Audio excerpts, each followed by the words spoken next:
Live from New York City. This is the Prayer Revolution. My name is Doyal, and I'm here with my good friend and co-host Vira, who's down there in Florida. And we're here for the Prayer Revolution. Every day we start our morning off with a prayer that Vera leads us in. And usually what happens, something comes up from that prayer, and we tangent off into a discussion. And the point of it all is that we want to remind ourselves of how to bring the mood of prayer into our daily lives, that it's not just 2 minutes here or 5 minutes there, but it's a consciousness, really. It's bringing spiritual consciousness into every aspect, every facet of my life, into my relationships, into my finances, into my family, into my personal hobbies, into everything that I do. It's bringing that spiritual connection, because when I am connected, I feel centered, I feel clarity, I feel hope, I feel encouragement. And when I'm not, I feel fear, I feel anxiety, I feel lost. And so it's just really bringing back that spiritual connection on a moment-to-moment basis. So please, Vera, please lead us here. Take us on a journey, and we'll take it from there. Awesome, Baba. Thank you. Okay, get everybody to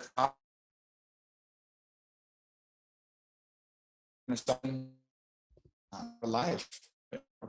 Just receiving. You can start connecting to nice deep inhales and exhales as much as you can. Just letting your body just relax, letting your body pause the doing and the activity that is so often we're engaging our senses. Now we're just withdrawing them just for a moment to be in this present moment. And getting ourselves in a place to receive grace, getting ourselves into that place to receive a higher power in our life. The Lord is within our heart. We're opening ourselves up to reconnect to our divine Lord within our heart. And that prayer food, that food of receiving grace. Let's hear this. My dear Lord, you give us the vision. You show us the path. You are the ability and the aftermath.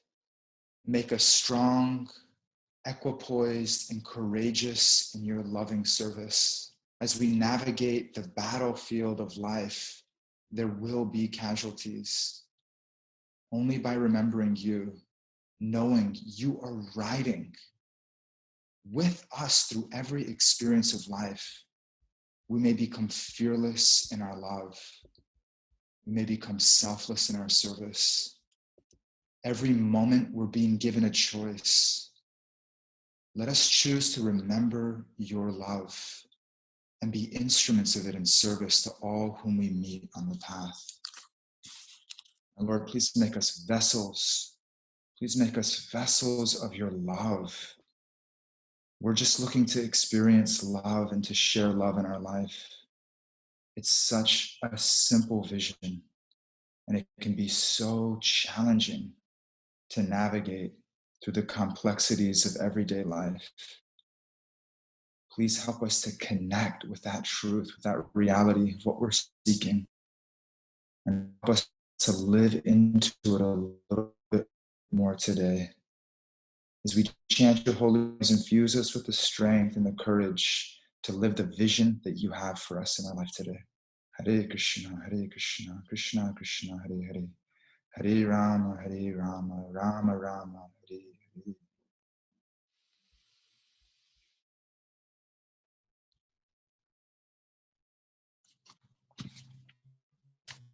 Thank you, Vera. How's your heart this morning? You love it. You're loving that flower. Can you not? Check it.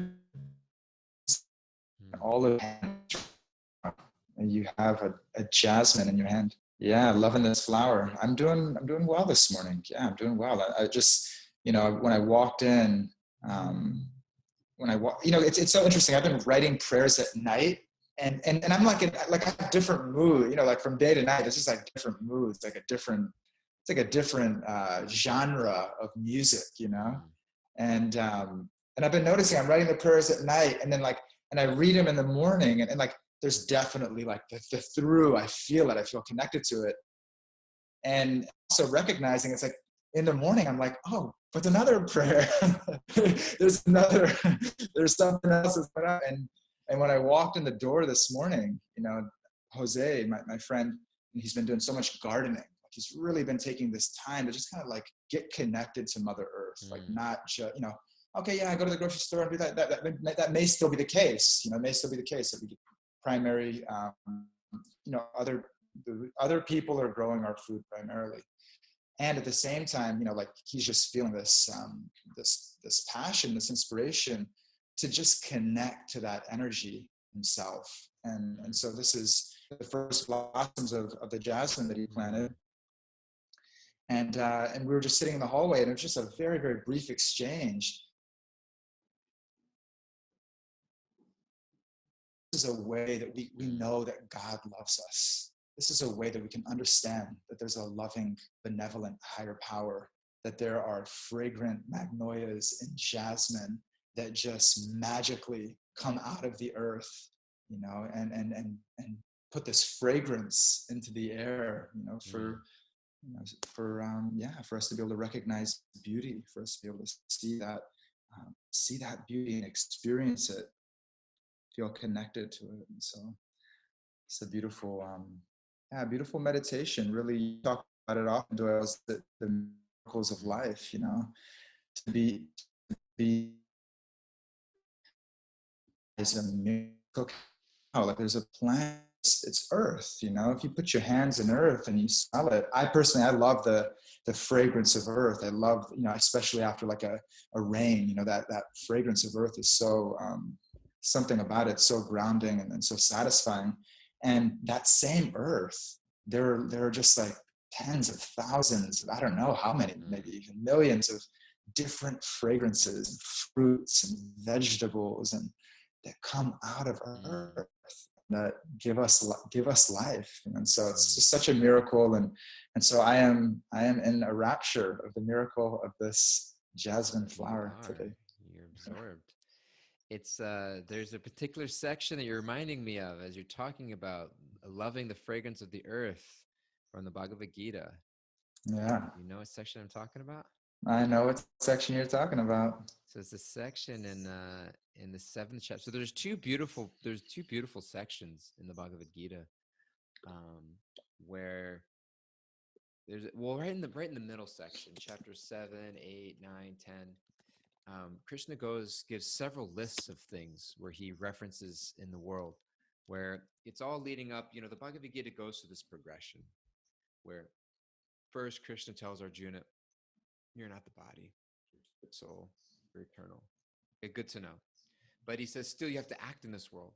That doesn't mean that you get to just like eject and shut down and retreat. You have to act in this world, but with that consciousness. So you may even be performing some of the same physical material duties, but you're just doing them from a very, very different place with a very different understanding of who you are. That the things in this world aren't meant for your enjoyment, but they're meant to be offered back in service. So he goes through this whole progression, and then it all leads to this idea of like, well, what am I living in service to? Whom am I living in service to? And Krishna's saying, it's me. It's your source. It's your divine father, your divine mother. Like that's the nature of bhakti, is when the soul is situated in its eternal service to the Supreme Lord. And that's the answer to the famous Bob Dylan song. It may be the devil or it may be the Lord, but you're going to have to serve somebody.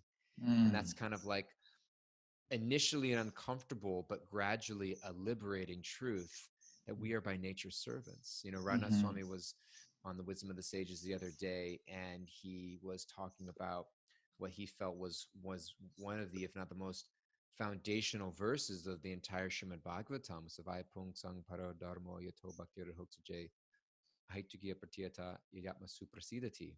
That the nature of the living entity is to engage, the supreme occupational dharma, the supreme duty of every living soul is to engage in ceaseless, unmotivated, causeless, loving, devotional service towards the supreme truth. That's our nature.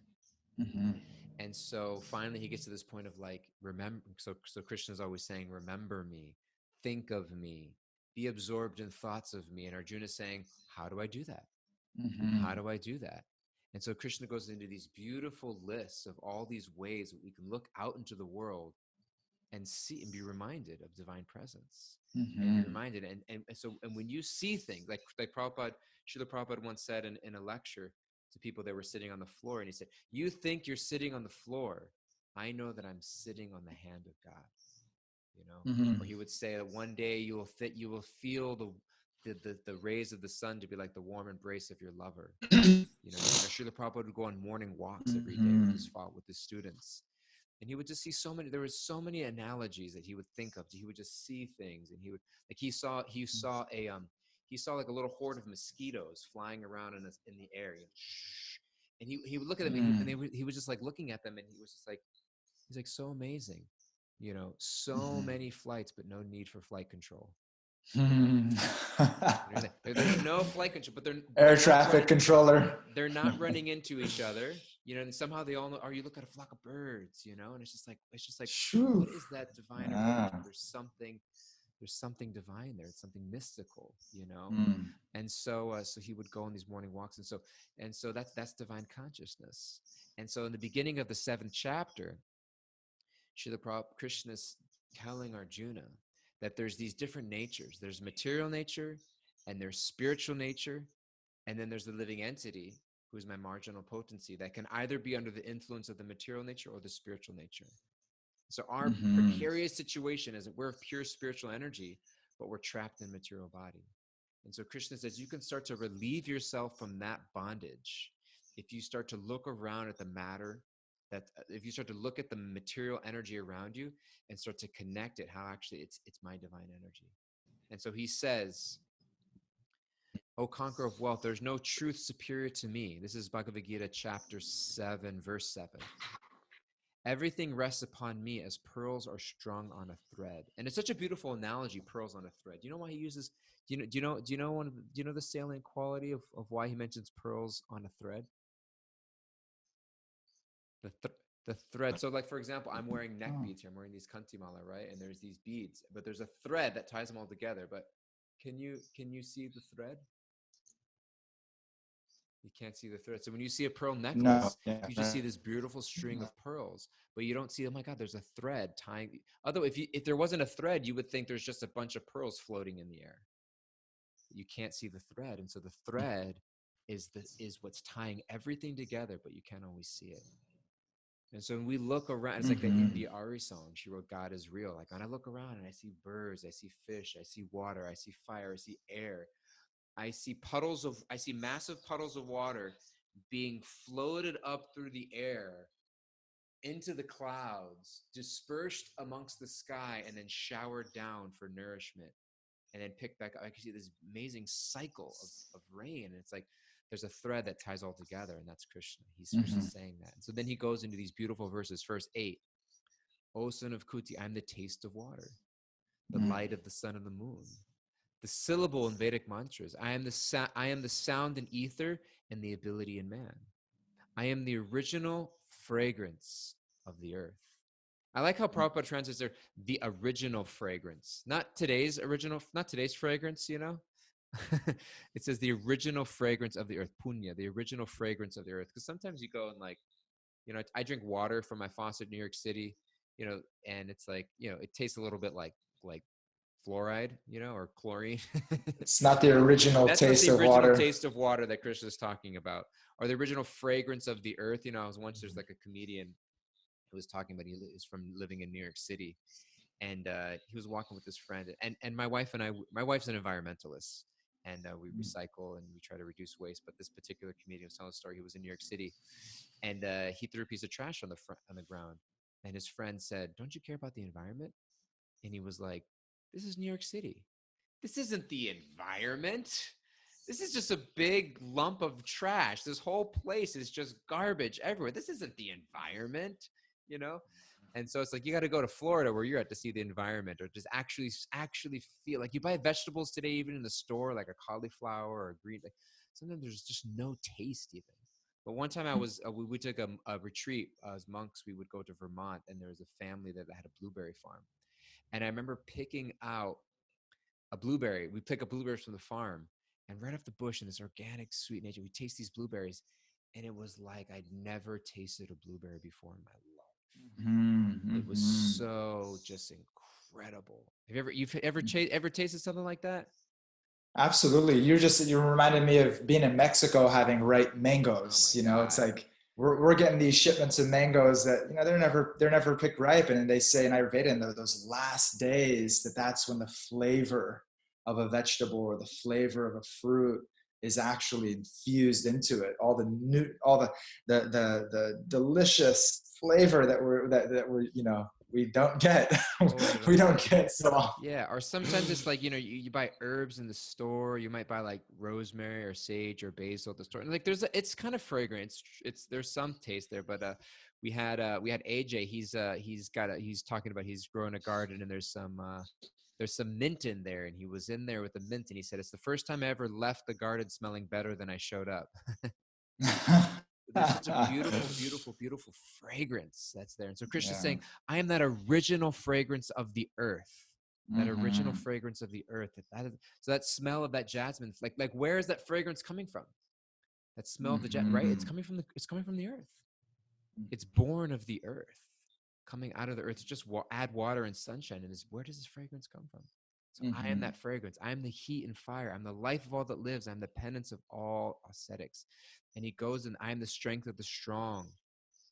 And he goes Hmm. through all of these things in the ninth chapter, and he goes into the the ninth chapter and the 10th chapter also. He goes in these lists, and so it's like it's starting to be able to see like when I'm when I see something beautiful in the world, when I see something, do I have the presence of mind to pause and appreciate God's beauty of where that's coming from? You're just smelling that flower, smelling that flower. So I was thinking of these beautiful verses from the Bhagavad Gita that help Arjuna ask that question: where is that remembrance? And Krishna saying, "How can I? Where are you, Lord? How can I see you? I'm Hmm. everywhere, bro. I'm everywhere. Hmm. I'm right here. Take a look around."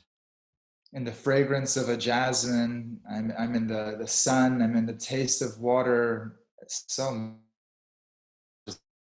beautiful, though, just giving us the lens to be able to recognize. And it's, like you said, okay, maybe in the natural world, it's a little easier to recognize in the natural world those miracles. And when we're in a place like New York, I know we have some friends from Philly or different cities, maybe it can be a little more Mm, challenging just because of the energy that predominates that environment makes it a little more challenging to recognize it. But even in that environment, still we see so many miracles. See this mm, used a little bit of more of an unnatural way it's being used. So then it's a little more distorted, but we just see, okay, in a untouched, I'm just thinking of like, Colorado, like an untouched valley, and you just see the natural order of things, can recognize it so much easier. And so you're putting those glasses on me today, and I'm feeling like I'm going to be able to go into the world and recognize that and see that so much more. yeah. Well, it's also people wonder like, what does it mean to perform devotional service, or what does it mean to perform to live in bhakti, or to live in devotion to God? And there's two verses in the Bhagavad Gita that Krishna repeats twice, and one of them is at the end of the ninth chapter, and one of them is at the end of the 18th chapter.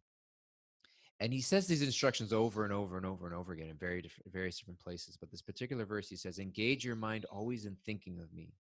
Become my Mm-hmm. devotee, offer obeisances to me, and worship me. Being completely absorbed in me, surely you will come to me." Mm-hmm. So he's talking about engaging our mind always in thinking of me and being completely absorbed in me. And there is an element of, my attention is a resource. Mm-hmm. Advertising companies understand that. I've referenced this book. I read this book once, How to Break Up with Your Phone, and the whole first half of the book is just how much energy social media companies put into harnessing the resource of your own attention. You know, Mm-hmm.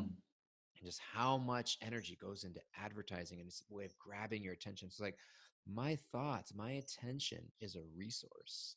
It's Mm-hmm. it's a commodity really that gets put into the hands of other people that people are just waiting to grab from me. And it's like, wait a second, wait a second. Let me be the owner of this resource. Let me be the owner. Let me be the proprietor of this resource, this attention. And where am I going to focus that? And it's like, it becomes like it becomes a meditation.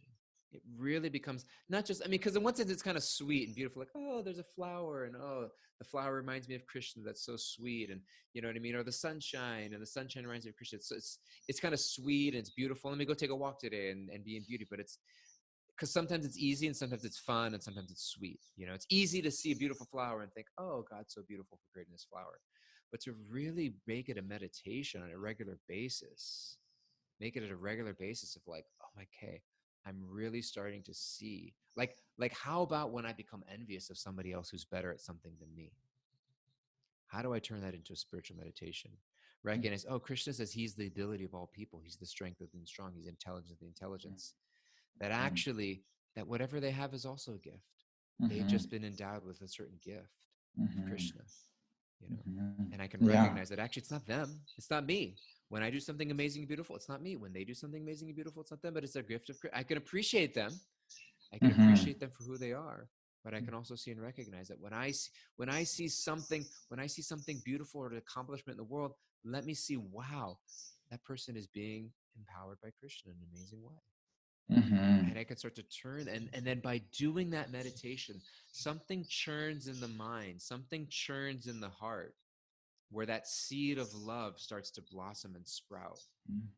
There's a beautiful analogy of from the Shikshastakam. Cheto Darpana Marjanam Bhava Mahadavagni Nirvapanam Shreya Kairava Chandrika Vitardanam Vidyavadu Jivanam. Shreya Kairava Chandrika. That when we the holy names, when we chant Krishna's names, and when we meditate on Krishna's presence in the world around us, that the seed of devotion in the heart starts to blossom. And that when I'm chanting Krishna's holy names, when I'm chanting God's divine names, it's like the rays of, it's like the blossoming, it's like this lotus flower that blooms in the moonlight. It's like the cooling rays of the moon. And that flower blossoms, that lotus flower of the heart blossoms. And what is released by that blossoming lotus flower? A sweet fragrance. And what is that fragrance? It's the natural qualities of the soul. And so when I'm going about in that meditation, when I start to meditate on Krishna in every facet of my life, even in my enemies, even in the people I'm envious of, even in the things that I don't like or see in this world, when I start to see that, I am shining beautiful, cooling moon rays onto the lotus flower of my heart that starts to blossom that flower, and my natural spiritual qualities will start to blossom, and I will smell fragrant with the qualities of humility, of devotion, of gratitude, of sincerity. Those qualities will blossom. Otherwise, I just stink with arrogance most of the time. You know? No, Doyal, stay with it. Stay with it. Keep going. I don't want to stink. And you can smell it, right? When someone's got ego, we can sniff it. It smells like, did you take your laundry detergent? You smell like ego. You Doyal, you're like this flower right here that I just want to hold you close to my nose because you're so fragrant. You're fragrant like a lotus, like a frangipani. So I frangipani, yeah, call me frangipani pants. And so I feel like that's sort of like what that flower itself. I mean, that's the like you're performing service right now. You're performing meditation. Like you are performing meditation that brings you closer to spiritual consciousness. It has reverberating effects on you. Everyone, by the way, is commenting. Like you feel like blissed out. Like there's a calmness on your face. Like everyone's just commenting. Like you're just like blissed out. Like where's that calmness coming from? You're just like, how do I get that feeling? Like every muscle in your face is just like relaxed and like blissed out. What flower are you sniffing? It comes from the association with Doyal and all of you amazing souls. That's where it comes from. It is the cooling rays of the benediction moon. And I feel grateful, super grateful to be with you guys. And I was thinking as you're sharing that, you know, that the lotus, where does it blossom from? Where does it come from? It comes out of the mud, right? You know, it comes out of the mud. It comes from darkness, and its roots, and actually it's where the seed is planted, and what it takes for it to actually come up and blossom, you know, is those two parts of life, the darkness and the light. You know, it's not just one side. It's not a one-sided, and that's what I'm appreciating with you, like only being able to see the divine in pleasure, but it's also, like putting on that lens and recognizing that in every single moment I can see, that there actually is an opportunity for that moon to shine and for that lotus to blossom. And so I'm appreciating it, and that's my prayer. That's my hope when I talk about navigating the battlefield of life. And talk about casualties. It's figurative. Just talking about the pain and the heartbreak and the challenge and the difficulty. Just literally being in one room. Like in just what happens inside of our consciousness, inside of our hearts, and that it's a battlefield. But the Lord is the aftermath of that as well. That even the suffering and the struggle and the challenge that we face, that it's the aftermath, and then is the ability, for us to be able to make sense of it, to be able to see the path again, to be able to have that clear vision, be able to allow for that moon to shine and to awaken our pure spiritual nature. So that's what you do for me, Bubba. You moonshine. You the best moonshine in town. Trying.